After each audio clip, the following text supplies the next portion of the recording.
পৌষ মাসের শেষ শনিবার আমি জিম থেকে বেরোনোর পথে অনেক পুজো মণ্ডপ দর্শন করলাম। এবার তোমাদের সাথে একটু শেয়ারও করি। আর দেখতেই পাচ্ছ এটা হলো প্রথম পুজো মণ্ডপ।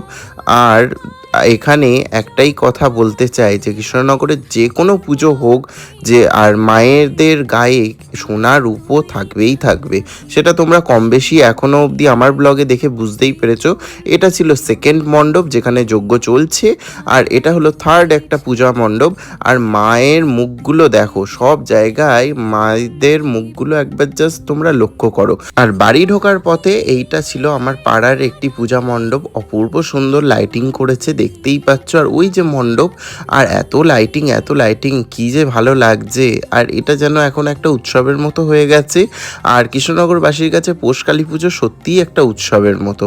বাজনা বাজছে, এত বাজনা আনা হয়েছে, মানে একটা শীতের মধ্যে মোহমোহ ব্যাপার।